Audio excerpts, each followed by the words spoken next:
गीता जी अध्याय 5 श्लोक नंबर 17 भगवान श्री कृष्ण कहते हैं अर्जुन से, अर्जुन तद्बुद्धयः तदात्मनः तन्निष्ठः तत्परायणः गच्छन्ति अपुनरावृत्ति ज्ञान निर्धूत कल्मषः। भगवान श्री कृष्ण कहते हैं कि अर्जुन, जिसका मन तद्रूप हो गया है, जिसकी बुद्धि तद्रूप हो गई है, उसकी आत्मा भी तद्रूप हो गई है, वो सच्चिदानंद घन को प्राप्त करके परम शांति को प्राप्त कर लेता है निष्पाप होकर के। इसका अर्थ क्या है? जैसे कि मैं बता चुका हूँ, भगवान श्री कृष्ण तीसरे अध्याय से दो निष्ठाओं के बारे में बोल रहे हैं अर्जुन को, क्योंकि अर्जुन ने प्रश्न किया था कि आप कभी ज्ञान अर्थात सांख्य योग, तो कभी कर्मयोग अर्थात भक्ति योग, ये मिले जुले से वचन कह रहे हैं। मैं समझ नहीं पा रहा हूँ कि मेरे लिए क्या उचित है। तो भगवान ने कहा कि लोकेस्मिन् द्विधा निष्ठा पूरा प्रोक्ता मया नगः ज्ञान योगेन सांख्यानाम कर्म योगेन योगिना। ये तीसरा अध्याय श्लोक नंबर 3। तो यहाँ भगवान कहते हैं कि ये दो प्रकार की निष्ठाएं हैं, अर्थात दो प्रकार के भाव हैं, या दो प्रकार के रास्ते हैं, या दो प्रकार का मेरा स्वरूप है। दो प्रकार के मेरे स्वरूप को प्राप्त करने के लिए दो प्रकार की निष्ठाएं चाहिए, दो प्रकार के मार्ग। ये दोनों अलग अलग हैं और एक जीव दो मार्गों पर एक साथ नहीं चल सकता। दोनों मार्ग मुक्ति कराने वाले, दोनों मार्ग जन्म मरण का बंधन छुड़ाने वाले, दोनों मुझ तक आते हैं, लेकिन निष्ठा अलग अलग होने के कारण से एक मेरे निराकार तत्व को प्राप्त कर जाता है, आत्म स्वरूप में स्थित हो जाता है, और दूसरा मेरा भक्त बनकर, मेरा निज परिकर बनकर मेरी प्रेम लीलाओं में सम्मिलित हो जाता है। या ये कह लो, कई तरीकों से इस बात को कह सकते हैं कि एक भगवान के अंदर समा जाता है, एक भगवान के पास में रहता है। जो ज्ञान मार्ग से चलेगा वो भगवान के अंदर लीन हो जाएगा, और जो प्रेम भक्ति के मार्ग से चलेगा वो भगवान के अंदर लीन न होकर के उनके जो नित्य परिकर हैं उनमें लीन होकर के और भगवान से प्रेम संबंध करेगा। तो ये दो रास्ते हैं। तो इन दो रास्तों के अनेक नाम गीता में है। जैसे भक्ति के नाम है, कितने नाम है देखो। एक तो भक्ति का नाम है केवल योग, बस गीता में भक्ति को केवल योग का है। एक जगह नहीं, कई जगह कहा है कर्म योग, और कई जगह कहा भक्ति योग। इसी को द्वैत भी कहते हैं, द्वैत पंथ। इसी को प्रेमा भक्ति कहते हैं, इसी को प्रेम कहते हैं। इसके अनेक नाम है, इसी को भक्ति कहते हैं। अब दूसरा जो निष्ठा है वह है ज्ञान। इसको सांख्य योग भी कहते हैं, कर्म संन्यास योग भी कहते हैं, इसको ज्ञान योग भी कहते हैं, इसको ब्रह्म योग भी कहते हैं, इसको आत्म योग भी कहते हैं। इसी के नाम है। इसको अद्वैत पंथ भी कहते हैं, इसी को ज्ञान पंथ भी कहते हैं, इसी को निराकार पंथ भी कहते हैं, और पहले वाले को भक्ति को साकार पंथ। ऐसे इन दो निष्ठाओं के अनेक नाम हैं, लेकिन है मेन दो। यही तीसरा अध्याय, चौथा अध्याय, पांचवा अध्याय आप कितने दिनों से श्रवण कर रहे हैं। इन्हीं बातों को भगवान दो बातों को व्याख्या कर रहे हैं। एक ऐसी कि प्रेमी अर्थात भक्त और ज्ञानी, ये दोनों कैसे होते हैं और इनके विचार कैसे होते हैं, इनका पंथ क्या है और इनकी मंजिल क्या है।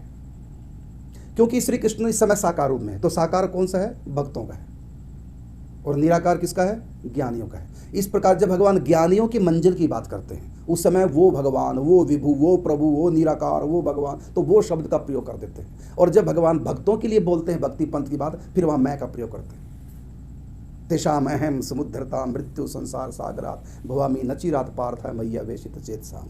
मैं अपने भक्तों का उद्धार करता हूँ। लेकिन जब ज्ञान पंथ की बात करते हैं वहाँ भगवान कहते हैं मैं उद्धार नहीं करता। फिर वहाँ वो कब करते हैं? वो परमेश्वर किसी के कर्मों का भोक्ता नहीं है, वो परमेश्वर किसी के कर्म में साझेदार नहीं है।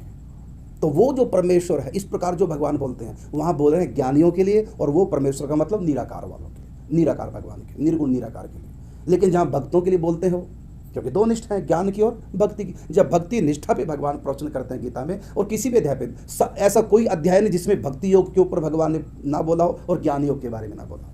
लेकिन समझना इस बात को, कौन सी बात भगवान ज्ञानी के लिए बोल रहे हैं, कौन सी बात भक्त के लिए बोल रहे हैं। तो श्री कृष्ण परमात्मा नहीं, श्री कृष्ण ब्रह्म नहीं, श्री कृष्ण भगवान है। सगुण साकार को कहते हैं भगवान, जैसे कृष्ण, राम, शिव, ये है सगुण साकार, इसको कहेंगे भगवान। और दुर्गा जी कहेंगे भगवती, भगवान का स्त्री भगवती माने शक्ति, उनकी पावर। ये तो भगवान है श्री कृष्ण। अब परमात्मा क्या है?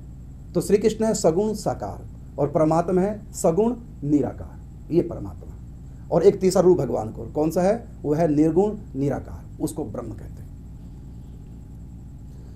तो ये जो बीच वाला रास्ता है, ये कई बार भक्ति में आ जाता है, कई बार ज्ञान में चला जाता है, और कई बार इसका स्वतंत्र। ये तीनों बातें इसकी है। ये कह लो कि ऐसा लोटा जिधर की हवा चले उधर ही लुढ़क जाएगी, कभी इधर कभी उधर, कभी कर्म पे चलता है। तो ये तीन योग है। एक एक कर्म, उसमें कोई योग नहीं है, सीधा सीधा कर्म है। उसके बारे में भी गीता में व्याख्या, उसका फल, उसमें जन्म मरण से छुटकारा नहीं होता कर्म से। ये कर्म जब भक्ति योग में मिलता तब ये कर्म योग कहलाता है। लेकिन यहाँ कर्म योग की बात नहीं मैं कर रहा हूँ, सिर्फ कर्म की बात। कर्म दो प्रकार के, पाप और पुण्य। तो एक कर्म का फल है स्वर्ग और सुख, एक कर्म फल का नाम है नरक और दुख। चाहे 84 लाख में हो चाहे मानव भी नरक स्वर्ग दोनों भोगता है, सुख दुख मतलब दोनों भोगता है। ये मानव जो सुख दुख भोग रहा है ये किसी कर्मयोग का फल नहीं है, ये केवल कर्म का फल है। तो कर्मयोग किसको बोलते हैं? कर्मयोग बोलते हैं भक्ति को, जो परमात्मा के लिए की जाए। जो भी कर्म, हम माँ बाप की सेवा माँ बाप सोच कर करें, मेरे माँ बाप सेवा करनी है, तो ये कर्म है, कर्मयोग नहीं, ये कर्म है। इसका फल क्या मिलेगा? अगले जन्म में अच्छे संतान, अच्छे माता पिता, स्वर्ग मिल जाए कुछ समय तक, क्योंकि कर्म है। लेकिन यदि हम माता पिता की सेवा ये सोच करके कर रहे हैं कि इनकी सेवा करने से भगवान प्रसन्न होंगे, तो संबंध हमने भगवान जोड़ दिया, या इनके भीतर ही भगवान है, इनकी सेवा करने से परमात्मा प्रसन्न होंगे। क्योंकि परमात्मा की आज्ञा है कि व्यक्ति अपने कर्तव्यों का पालन करे। ये परमात्मा की शास्त्र की आज्ञा, शास्त्र की आज्ञा परमात्मा की आज्ञा है। तो शास्त्र विहित कर्म है माता पिता की सेवा, और मैं अपने प्रभु को रिझाने के लिए कर रहा हूँ। इस भाव से जो सेवा करता, तो ये भाव कर्म को पैदा नहीं करता, ये भाव करता है पैदा कर्म योग को। और इस कर्मयोग से, इसी कर्मयोग को भक्ति कहते हैं, और कर्मयोग से भगवान की प्राप्ति। लेकिन हम उनको भगवत भाव से न देख करके, भगवत आज्ञा न मानकर, बल्कि मेरे पिता है तो मुझको सेवा करनी है, क्योंकि इन्होंने मुझको पैदा किया, पढ़ाया लिखाया, अपनी सारी संपत्ति का वारिस मुझको बनाया, बनाएंगे, तो मेरा धर्म बनता है, मेरा फर्ज बनता है। ऐसा मान करके जो माता पिता की सेवा करेंगे वो कर्म योग नहीं है, वो केवल कर्म है। और कर्म का फल स्वर्ग आदि है, अच्छे कर्म का फल, पाप कर्म का फल नरक आदि है, और अगले जन्म में अच्छा मिलेगा परिवार, बुरा किया तो बुरा मिलेगा परिवार। तो ये कर्म है, लेकिन ये कर्म योग नहीं। तो यहाँ भगवान ने कर्म के बारे में बताया, पाप पुण्य की परिभाषा, फिर कर्म योग। मेन तो उद्धार करने के लिए दो ही रास्ते हैं, कर्म का रास्ता उद्धार करने के लिए नहीं है, वह है कर्म योग। कई लोग कहते हैं जो नहीं जानते हैं गीता को, जिन्होंने संतों का संग नहीं किया, वो कहते हैं गीता कर्म को उपदेश करते हैं, अपने कर्म करने चाहिए। लेकिन ये जानते नहीं कर्म है क्या। माँ बाप की सेवा करना ये कर्म है, और भगवत भाव से करेंगे तो कर्म योग है।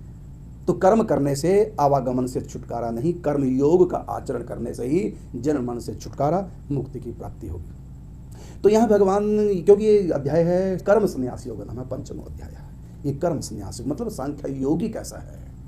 सांख्य योग की चर्चा दूसरे अध्याय में की, तीसरे में कर्म योग की चर्चा की है, और फिर चौथे में कर्म और संन्यास दोनों की, और 5वें में केवल संन्यास कर्म योग की व्याख्या भगवान ने की है। सारा कर्म का ही, ये दो प्रकार के कर्म मानव के द्वारा संपादित होते हैं। एक कर्म चला जाता है भक्ति की तरफ, एक कर्म चला जाता है ज्ञान की तरफ। मैं करता नहीं, प्रकृति ही अपने आप ही सब कुछ कर रही है, ये है ज्ञान कर्म संन्यास योग। और ये है आत्मयोग, इसी को कहते हैं ब्रह्म योग।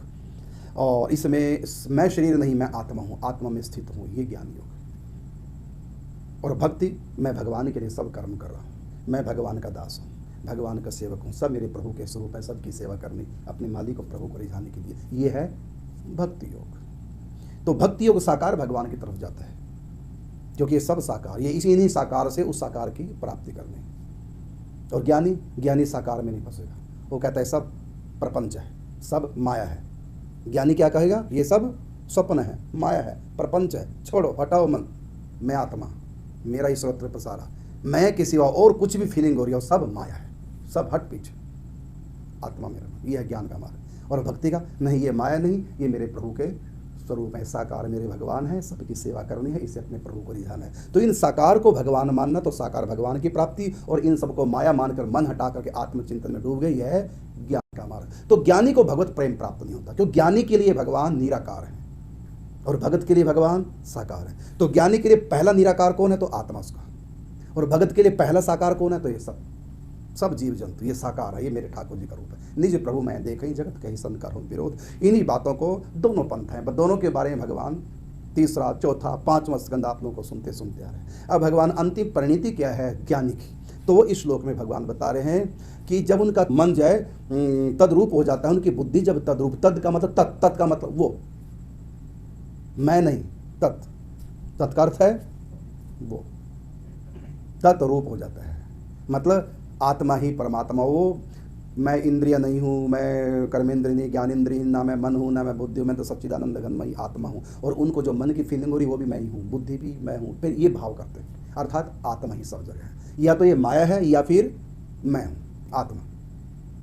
फिर माया को स्वप्नवत मान करके हटा देते हैं, फिर आ जाता केवल शुद्ध मैं। ये शुद्ध मैं ही उनका ब्रह्म है, शुद्ध मैं ही उनका ब्रह्म है। मैं का मतलब आत्मा, वो अहंकार वाला नहीं, मैं ऐसा तो अहंकार तो माया जनित है, लेकिन ये माया जनित नहीं, ये शुद्ध अहंकार, अर्थात अहम ब्रह्मास्मि, मैं ब्रह्म हूँ, मेरा निज स्वरूप है।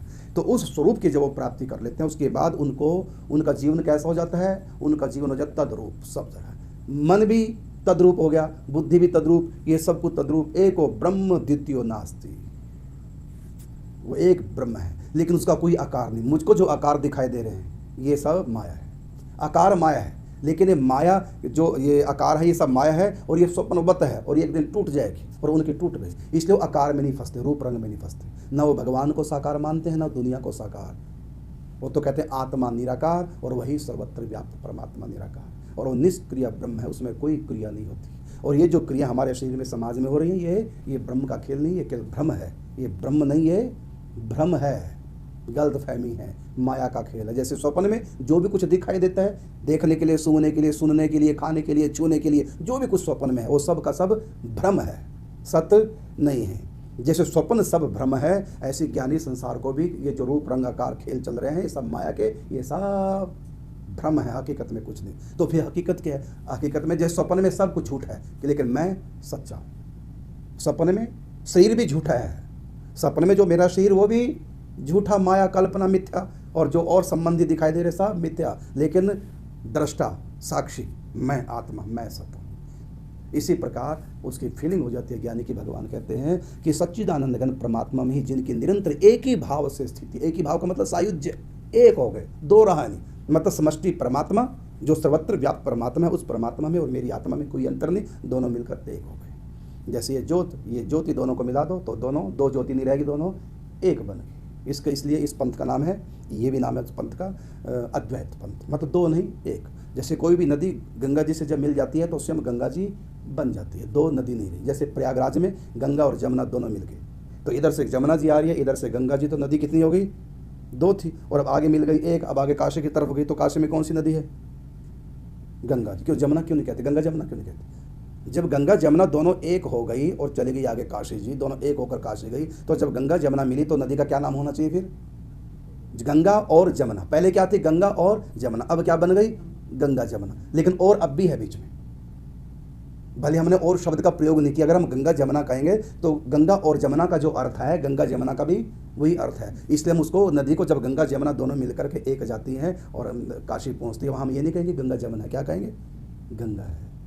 क्यों कहा गंगा? क्योंकि जमुना जी गंगा जी में मिल करके स्वयं गंगा का रूप हो गया। बहुत गंगा जमुना नहीं रहे, केवल गंगा ही गंगा है। इसी प्रकार आत्मा परमात्मा के अंदर मिल करके तो आत्मा परमात्मा नहीं बनी, बल्कि परमात्मा बन गई। जो पावरफुल होगा उसका रूप हो जाता है, जो पावरफुल। तो पावरफुल कौन? चरणों से निकली गंगा प्यारी, भगवती गंगा की महिमा। तो गंगा जमुना को अपने अंदर लीन करके उसको अपना ही रूप बना लेती है। इसी प्रकार परमात्मा जो आत्मा को अपने अंदर लीन करके, कौन सी आत्मा को? जो ज्ञान मार्ग से पवित्र हो चुकी है, ज्ञान मार्ग से जो पवित्र हो चुकी है, वो आत्मा को अपने अंदर लीन करके तो उस आत्मा को भगवान परमात्मा बना देते हैं, मैं अपना रूप दे देते हैं। यह है ज्ञान का पंथ। लेकिन अपने अंदर जो लीन करते हैं भगवान, श्री कृष्ण नहीं करेंगे, निराकार परमात्मा, क्योंकि आत्मा भी निराकार और परमात्मा भी निराकार। तो निराकार निराकार दोनों मिलकर के एक हो गए। ये तो रही ज्ञानी की बात, भगवान यहाँ ज्ञानी की चर्चा की। इसलिए भगवान यहाँ कहते हैं कि जिसका मन तद्रूप हो रहा है, जिसकी बुद्धि तद्रूप हो रही है, और जो सच्चिदानंद घन परमात्मा में जिनकी निरंतर एक ही भाव से स्थिति है, ये जीते जी भी होती है, एक ही भाव से स्थिति है, ऐसे तत्परायण पुरुष ज्ञान के द्वारा पाप रहित होकर के अपुनरावृत्ति को, अर्थात परम गति को प्राप्त हो जाते हैं, अर्थात जन्म मरण से छुटकारा हो गया। इस श्लोक में भगवान बता रहे हैं कि वो तत्परायण, तत् का मतलब होता है उसके प्रायण। अब भगवान ये नहीं कह रहे मेरे प्रायण हो गया, तत्परायण हो गया, उसके प्रायण हो गया। अब उसके क्यों कहा भगवान है? जब निराकार भी स्वयं है, साकार भी स्वयं है, तो क्यों कहा? तो भगवान कहते हैं मेरे दो रूप हैं, क्योंकि इस समय साकार भगवान बोल रहे हैं। इसलिए ज्ञानी के लिए क्या कह रहे हैं? उस परमात्मा के प्रायण हो गया। तो अनजान लोग क्या कहेंगे? इसका मतलब श्री कृष्ण परमात्मा नहीं। और सच्ची बात है, श्री कृष्ण परमात्मा नहीं, श्री कृष्ण भगवान है। समझना परमात्मा के। देखो धूप कभी सूर्य हो सकती है, जबकि सूर्य धूप दोनों एक ही तत्व है, सूर्य और धूप दोनों एक है, सूर्य से ही धूप की सत्ता है। तो सूर्य कह रहा है साकार सूर्य है, निराकार धूप है, तो साकार श्री कृष्ण है, और उसी का दिव्य प्रकाश सर्वत्र जो व्याप्त है वही निराकार भगवान है। तो यहाँ सूर्य कह रहा है कि जो उस धूप में जाएगा, उसका जो धूप के उस परायण हो गया, धूप के परायण हो गया, वो सर्दी से बच जाएगा। हो गया ना? सूर्य भी तो कहेगा ना, ये तो नहीं कहेगा मैं धूप, क्या कहेगा?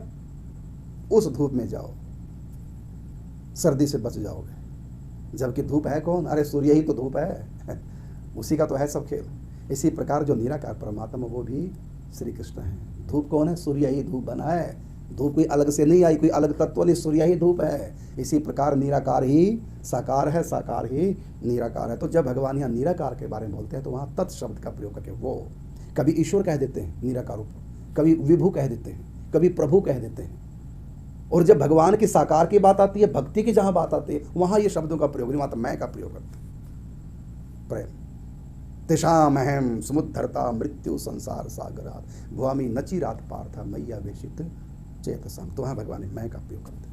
और जब निर्गुण निराकार या सगुण निराकार की बात आती है, वहाँ ईश्वर का प्रयोग करेंगे श्री कृष्ण। वो ईश्वर जैसे ईश्वर है सर्वभूतानाम हृदय से अर्जुन तिष्ठति, हे अर्जुन वो ईश्वर सबके भीतर बैठा है। ये किसके लिए प्रयोग किया भगवान ने? निराकार भगवान के लिए, सगुण निराकार के लिए ये शब्द का प्रयोग किया। और जहाँ साकार की बात करते हैं वहाँ भगवान अहम अपनी बात। अब देखिए आपको उस दिन बताया था गीता में ही इसी 5वें अध्याय में कि भगवान ने कहा मैं कुछ भी माने वो विभु प्रभु, वो प्रभु किसी के कर्मों का साक्षी नहीं, वो तटस्थ है, वो निष्क्रिय ब्रह्म है, वो किसी को कुछ नहीं कहता, उसमें कोई गुण नहीं, वो निर्गुण है। वो जय किसी को वो कर्म करने की पावर तो देता है, लेकिन पाप पुण्य की जिम्मेदारी उसके ऊपर नहीं, वो भोगता ना किसी कर्मों का, वो निष्क्रिय करके बताया। और देखो वहाँ तो कह दिया प्रभु का बात, प्रभु की। और अगले आगे देखो इसी अध्याय में भगवान यहाँ कहते हैं, वहाँ तो कहा कि कुछ नहीं करता वो प्रभु, कुछ भी करता नहीं, वो भोगता नहीं किसी के कर्मों को, वहाँ तो कह दिया। और आगे देखो इसी अध्याय में आगे भगवान कहते हैं भोक्तारम यज्ञ तपसाम सर्वलोक महेश्वरम सुहृदम सर्वभूतानाम ज्ञात्वा माम मृच्छति। वहाँ माम, यहाँ माम शब्द का प्रयोग, मेरा शब्द का प्रयोग। जहाँ भगवान कहते हैं वो जय निर्गुण है, निराकार है, और वो किसी कर्मों का भोगता नहीं है, वो तटस्थ है, वो निष्क्रिय है, वो कोई क्रिया नहीं करता, वो निर्गुण है, वो निराकार। जहाँ ऐसी चर्चा भगवान कर रहे हैं वहाँ भगवान निराकार के बारे में बोल करके ज्ञानियों के लिए बोल रहे हैं। और जब भक्तों के लिए, साकार भक्तों के लिए जब बोलते हैं, वहाँ भगवान मैं का प्रयोग करते हैं। वहाँ का वो भोक्ता नहीं, और यहाँ कह दिया भोक्तारम, भोक्ता। एक जगह कह दिया कि वो परमात्मा भोक्ता नहीं, और एक जगह कह दिया कि भोक्ता है। तो कौन सा भगवान का रूप भोक्ता नहीं? वो है निराकार, और भोगने वाला कौन है? वो मैं। और यज्ञ तपसाम सर्वलोक महेश्वरम सुहृदम, मतलब सबसे प्यार करने वाला, सुहृद का मतलब प्रेम करने वाला, और सर्वभूतानाम सबसे प्यार करने वाला। और जो निराकार वो किसी से प्यार नहीं करता। और जब प्यार की बात भगवान करते हैं फिर अपना नाम लेते हैं, मैं सबसे प्यार करता हूँ। मतलब साकार रूप में परमात्मा प्यार करते हैं और निराकार रूप से भगवान तटस्थ रहते हैं। तो यही अध्याय एक ही है, 5वां ही अध्याय है। एक जगह कहते हो भगवान कुछ नहीं करता, एक जगह कहते हो भगवान सब कुछ करता है, दुख भी दूर करता है, दया भी करता है, कृपा भी करता है, एक जगह ये कह रहे हैं। और जब निर्गुण निराकार की बात आती है फिर तो स्पष्ट मना कर दिया गीता में, वो कुछ नहीं करता। व्यक्ति अपने कर्मों से दुख पाएगा, अपने कर्मों से सुख पाएगा, अपने कर्मों से मुक्ति हो जाएगी उसकी।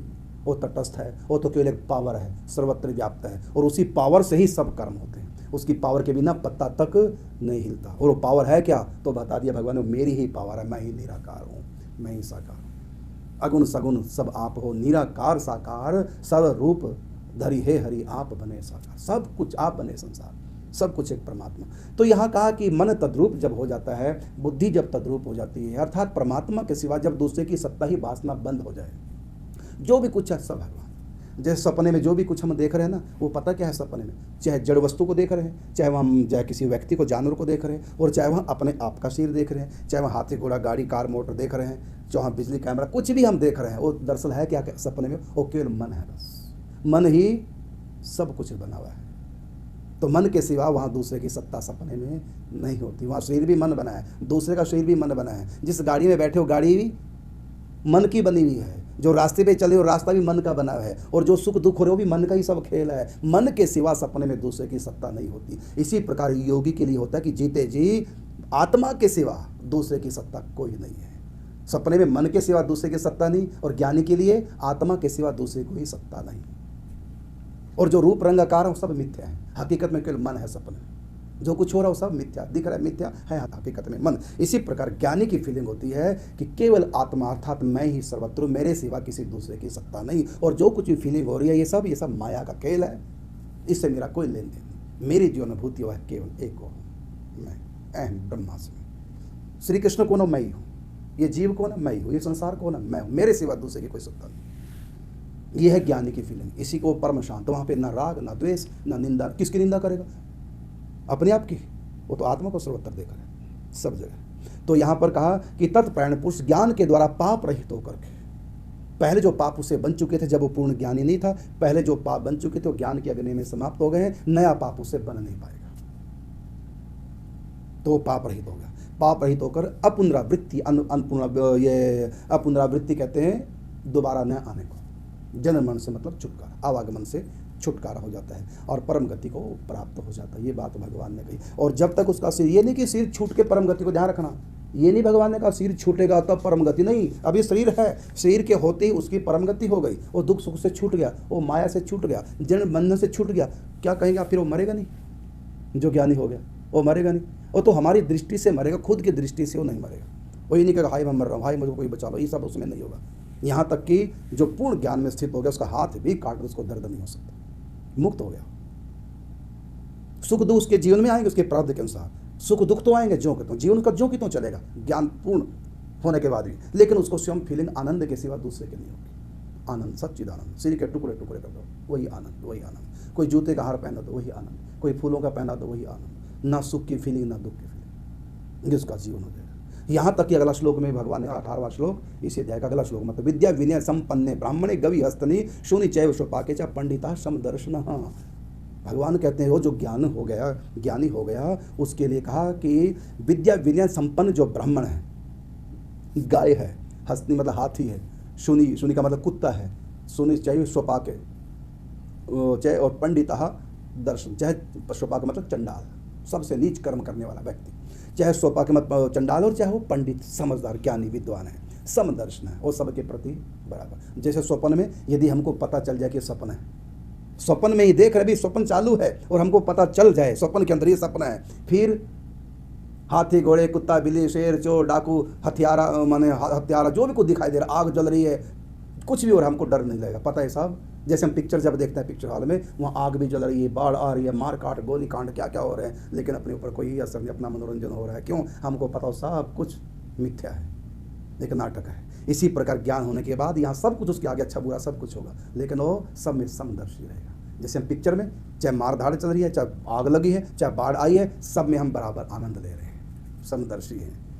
समझ गए ना? इसी प्रकार भगवान कहते हैं जब ज्ञान हो गया, नहीं कि मरने के बाद उसको परम गति को जीते जी, अभी जीवन है, जी रहा है, सुख दुख भी आ रहे हैं, मतलब पिक्चर हम देख रहे हैं, उसे मार काट भी चल रही है, प्रेम की बातें भी चल रही है, दुश्मनी की भी चल रही है, बाढ़ भी आ रही, कहीं आग लग रही, क्या क्या सीन दिखाए गए हैं, लेकिन हमारी सेहत पे कोई असर नहीं होने वाला, क्योंकि हमको पता है यहाँ कुछ नहीं, खाली यहाँ लाइट है और एक पर्दा लगा और कुछ नहीं है।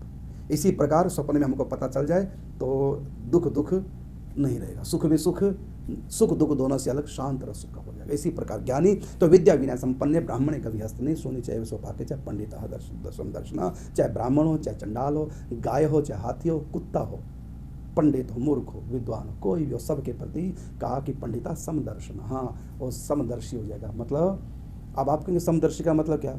वो हाथी की सवारी करेगा, कुत्ते की भी कर लेगा, वो गाय को तिल करेगा, क्या कुत्ते को भी तिल करेगा, वो श्रेष्ठ ब्राह्मण का पूजन करेगा, क्या निकृष्ट का भी करेगा, सब में बराबर हो जाएगा, एक समान मान लेगा सबको। तो यहाँ लिखा क्या है भगवान की वाणी? समदर्शना।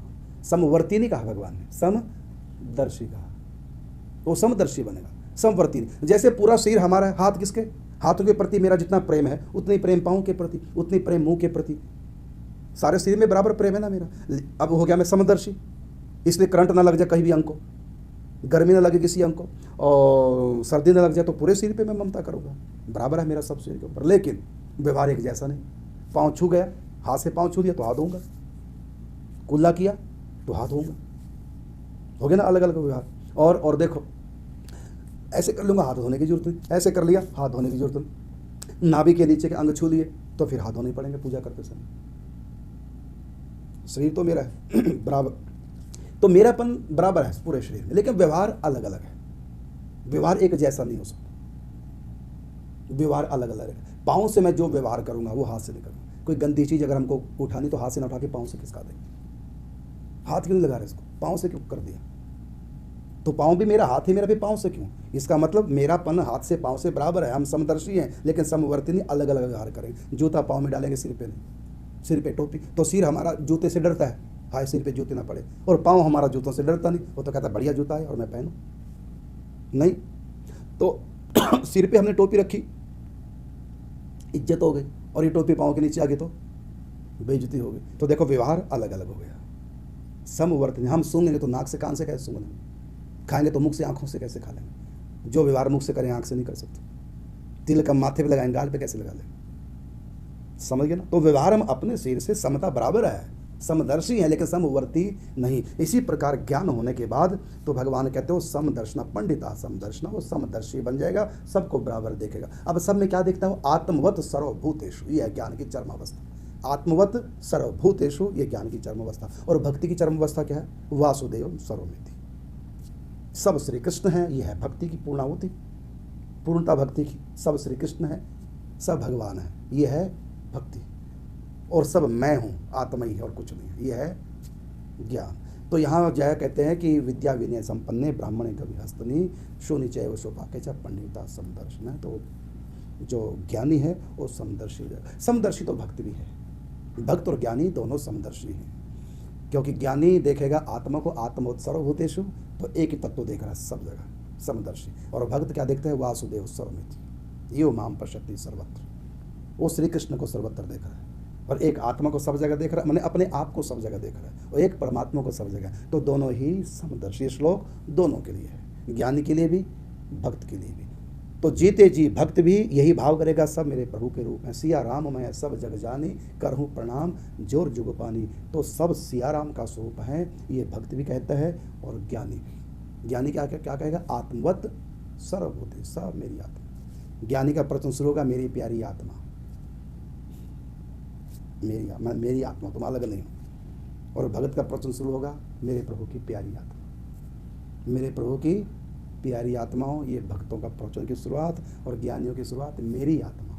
तो अपनी आत्मा मानता है सबको, और भगत सबको परमात्मा भगवान मानता है। तो दोनों की पूर्णाहुति बिल्कुल एक पॉइंट पे है, क्या? एकत्व। तो यहाँ भगवान कहते हैं श्लोक में कि एक ही भाव से ज्ञानी निर्भूत कल्मषा, पापों से निर्भूत, उन पापों से निर्मूल होकर के ज्ञानी सर्वत्र एक ही भाव करता है, एक ही भाव में स्थित हो जाता है। मतलब द्वैत भाव समाप्त, भक्त का भी द्वैत भाव समाप्त, क्योंकि खुद को तो भूल गया, प्रेमिक हो गया। लाली मेरे लाल की जित देखूं तित लाल, और लाली देखन मैं गई तो मैं भी हो गई लाल। बस अंतर है कि ज्ञानी आत्मा को ही सर्वत्र देख रहा है और भक्त भगवान को ही सर्वत्र देख रहा है। और जब प्यार में हम भगवान को देखेंगे तो अपने आप को भूल जाएंगे। मतलब अपनी चिंता नहीं, अपनी सुध नहीं, सुधा केवल प्रियतम की सेवा की, अपनी कोई सुध नहीं। तो ज्ञानी भी अपने आप को समाप्त कर देगा और भक्त भी अपने आप को समाप्त करेगा। बस अंतर है, ज्ञानी जो पहले सोचता था जब अज्ञानी था कि मैं शेर हूँ, फिर आगे बढ़ा, नहीं मैं तो मन हूँ, फिर आगे बढ़ा, नहीं मैं तो बुद्धि हूँ, फिर आगे बढ़ गया, नहीं मैं तो आत्मा हूँ, यहाँ तक बढ़ गया, मैं आत्मा हूँ। आत्मा और परमात्मा दोनों एक ही तत्व हैं। और भक्त कैसे बढ़ेगा? नहीं मैं शरीर नहीं, मैं मन नहीं, मैं बुद्धि नहीं, है ना, ये। और मैं कौन हूँ? मैं ये नहीं हूँ मैं मन वाला, हूँ मैं बुद्धि वाला, हूँ मैं देह वाला, लेकिन ये वाला नहीं, मैं सखी हूँ, मैं ग्वाल बाल हूँ। ये प्रेम, ये मैं नहीं ज्ञानी भी मानेगा, ये मैं नहीं प्रेमी भी मानेगा। बस दोनों में अंतर है, क्या? कि मैं आत्मा हूँ, और भक्त मानेगा मैं आत्मा परमात्मा की। वो कहेगा मैं ब्रह्म हूँ, वो कहेगा मैं ब्रह्म का हूँ, वो कहेगा सोहम, ये कहेगा दासोहम, वो कहेगा अहम ब्रह्मास्मि, वो कहेगा मैं ब्रह्म नहीं मैं ब्रह्म का हूँ, वो ब्रह्म मेरा है, वो कहेगा कृष्णोहम शिवोहम, वो कहेगा नहीं मेरे तो गिरधर गोपाल दूसरो ना कोई। ये दो रास्ते हैं, किसी से भी व्यक्ति चले दोनों का उद्धार होना है। तो यहाँ भगवान ने स्पष्ट कह दिया कि उसका भी, ज्ञानी का भी उद्धार। इसलिए गीता किसी का खंडन नहीं कर सकती। क्यों नहीं कर सकती? क्योंकि दोनों को लेकर चल रही है साथ साथ, निराकार भी साकार भी, ज्ञानपंथी भी भक्ति भी। इसलिए यहाँ विरोध करते हैं, क्योंकि यहाँ सब कुछ है। विरोध वो करेगा जो एक को जानेगा दूसरे से अनजान। तो ये जीव की एक कमी है कि जिससे वो अनजान है उसका खंडन कर देगा। खंडन नहीं करना चाहिए। जिस रास्ते की उसको जानकारी नहीं, उस रास्ते का वो खंडन कर देगा। ये उसका अहंकार कहेगा मैं हूँ बस, और सब गलत पंथ है, मेरा सही पंथ है, सब गलत, तो सब गलत कह देगा क्योंकि सबको जानता नहीं हो। लेकिन भगवान तो सब जानते हैं ना, भगवान तो गलत कह ही नहीं सकते क्योंकि भगवान सब जानते हैं।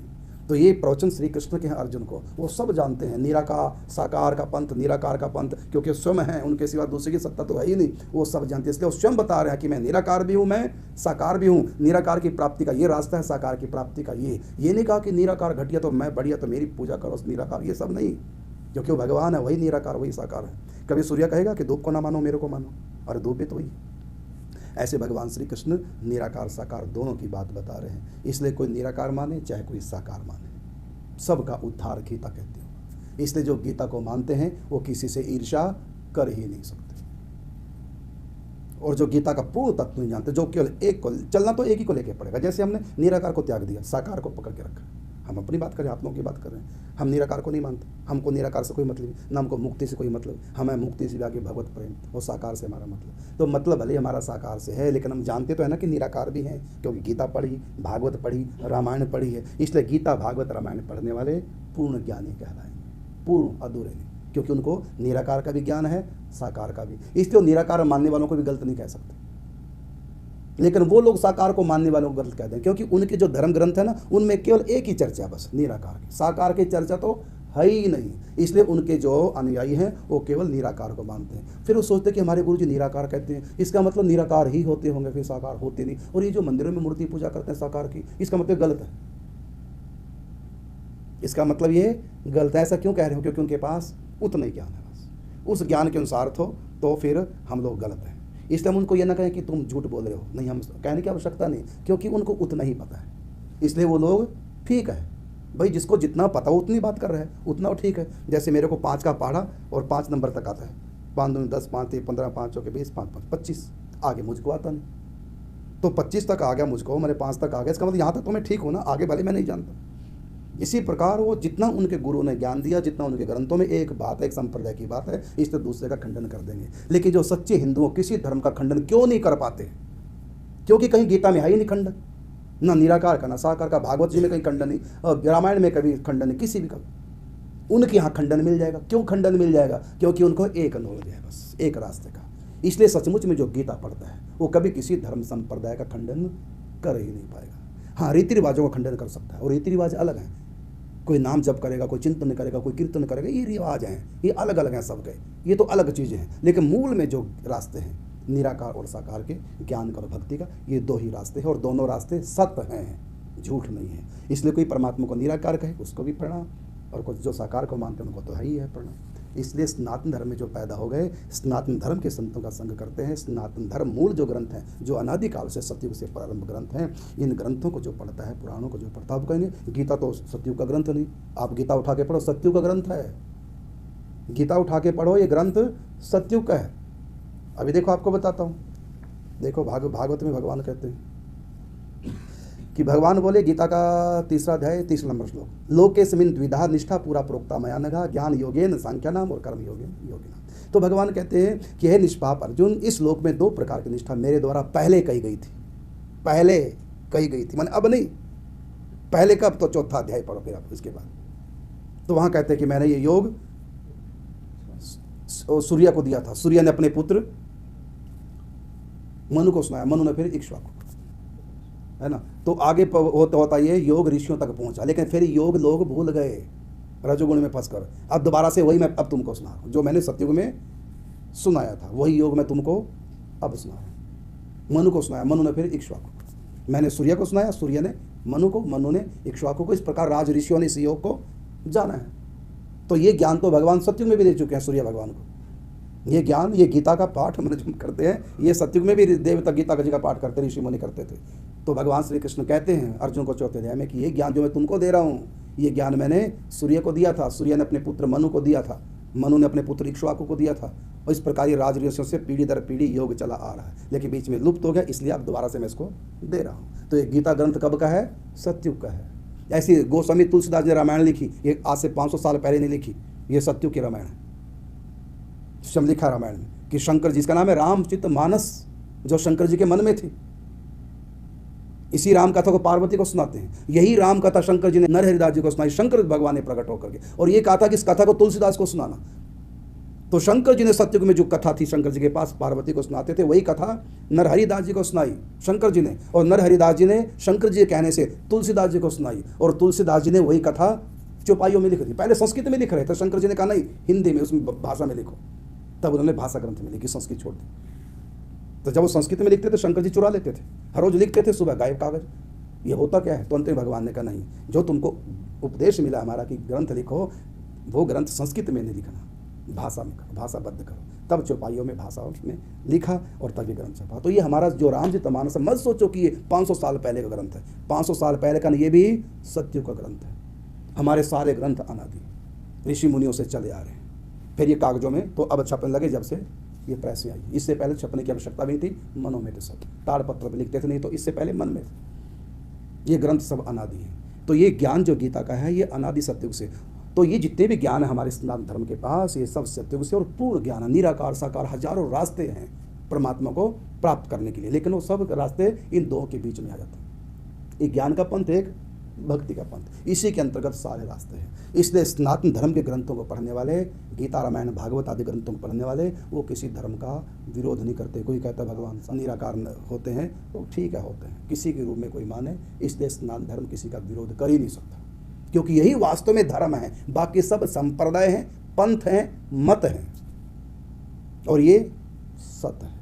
इसलिए हम लोग सब भाग्यशाली हैं, सनातन धर्म में पैदा हुए हैं, सनातन धर्म के संतों का ही संग करते हैं, और सनातन धर्म को अपना करके उसके अनुसार साधना करके पूर्णता को प्राप्त होते हैं। क्योंकि हम किसी का विरोध नहीं करते। क्यों नहीं करते? क्योंकि हमारे ग्रंथों में है ही नहीं, और उस समय तो धर्म संप्रदाय थे ही नहीं। जितने इस कलयुग में धर्म संप्रदाय हैं, जब गीता का प्रवचन भगवान श्री कृष्ण ने किया था, उस समय किसी धर्म का संप्रदाय का नाम ही लिया था, है ही नहीं। उस समय था ही नहीं कोई धर्म संप्रदाय। वेदों में किसी धर्म संप्रदाय का नाम नहीं, गीता जी में, भागवत जी में, क्योंकि उस समय धर्म संप्रदाय थे ही नहीं। सब बाद में मत हैं, असली तो सतयुग से चला रहा है।